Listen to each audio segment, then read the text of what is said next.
sehat di rumah semuanya ya. Kalian semua sehat ya. Alhamdulillah. Semoga kita selalu diberi kesehatan.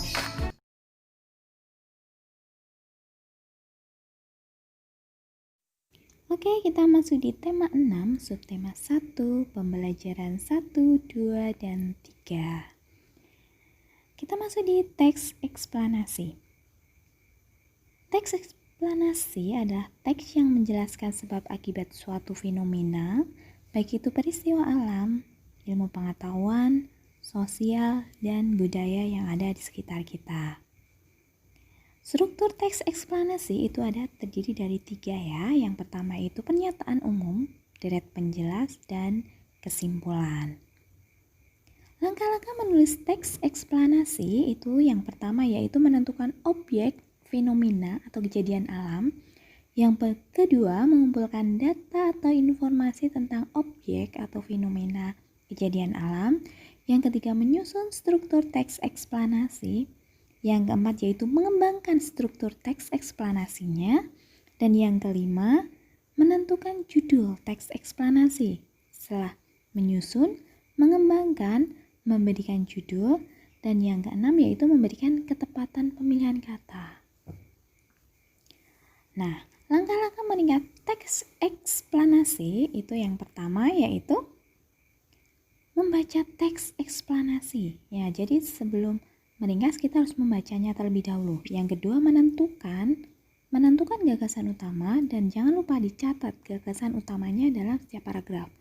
Yang ketiga yaitu menulis ringkasan yang teman-teman tentukan. Dan yang keempat yaitu meneliti dengan membaca kembali ringkasan yang teman-teman buat supaya ada sinkronisasi antara ringkasannya. Sekarang kita masuk di kata kunci. Dalam teks eksplanasi, apa sih kata kunci? Nah, kata kunci adalah hal utama yang dimuat di dalam ide pokok sebuah paragraf. Nah, cara mencari kata kunci itu yang harus teman-teman perhatikan yang pertama ialah cari kata yang diulang-ulang beberapa kali dalam satu paragraf itu. Yang kedua, carilah kata kunci di dalam ide pokok paragraf. Dan yang ketiga yaitu kata-katanya mendapat pengganti di kalimat yang lain.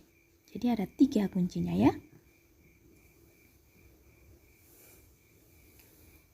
Untuk menyimpulkan isi teks eksplanasi, menyimpulkan yang pertama yaitu membaca teks beberapa kali untuk mengetahui maksud umum penulis.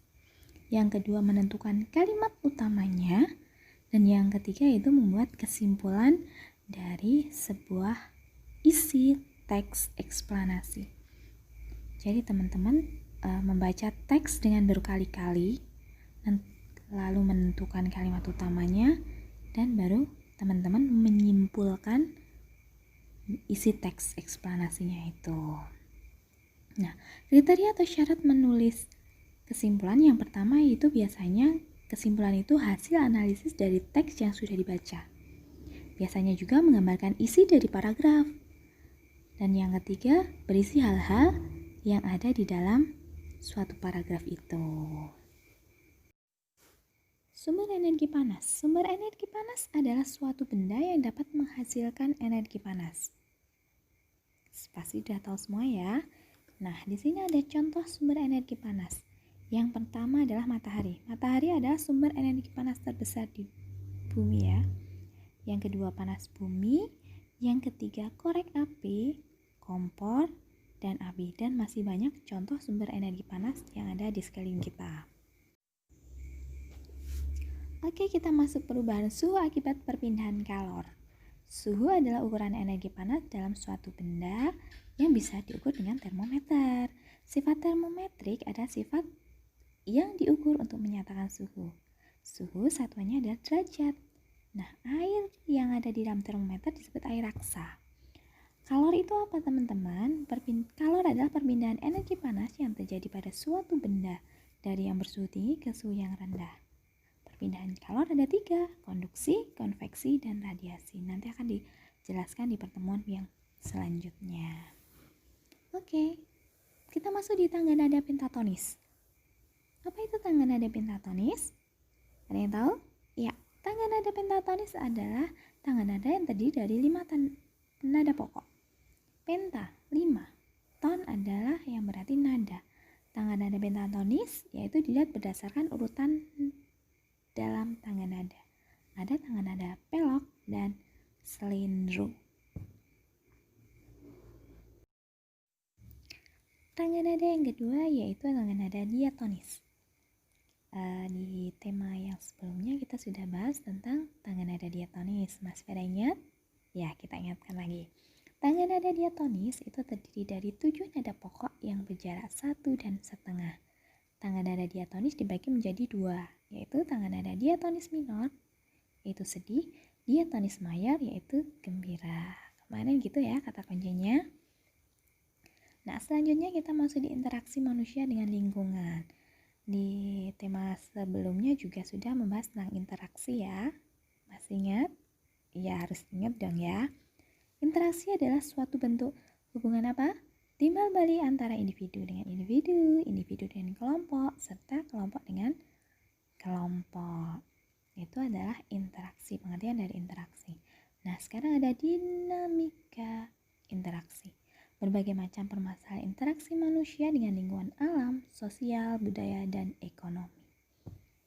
Selanjutnya, pengaruh interaksi manusia dengan lingkungan dalam bidang lingkungan alam, sosial, budaya, dan ekonomi. Nah, lingkungan alam itu adalah interaksi yang secara alami tanpa campur tangan siapapun. Kalau lingkungan sosial, itu kita tidak menutup kemungkinan bahwasanya antar sesama manusia kita saling membutuhkan karena kita adalah makhluk sosial. Selanjutnya untuk interaksi manusia dengan lingkungan budaya. Makhluk sosial ya, kita masih dalam taraf makhluk sosial, tidak dapat hidup sendiri, saling membutuhkan sesama manusia sehingga lahirlah norma, adat istiadat, kepercayaan. Selanjutnya yaitu interaksi manusia dengan ekonomi, peran manusia sesuai dengan kebutuhan perekonomiannya. Selanjutnya adalah hak siswa dan warga negara. Hak kita sebagai siswa dan hak kita sebagai warga negara Republik Indonesia. Hak seperti kita tahu adalah segala sesuatu yang kita peroleh. Hak siswa itu berarti hak yang kita peroleh di sekolah. Mendapat perhatian guru, mengikuti pelajaran, dan mengikuti pemilihan atau dipilih sebagai ketua kelas. Hak warga negara itu adalah hak sebagai warga negara Republik Indonesia. Yang pertama yaitu hak untuk berpendapat di depan orang banyak. Yang kedua, hak menggunakan fasilitas umum yang disediakan negara. Yang ketiga, menganut agama yang kita anut. Dan yang keempat yaitu memperoleh pendidikan. Oke. Demikian yang saya sampaikan. Terima kasih. Assalamualaikum warahmatullahi wabarakatuh.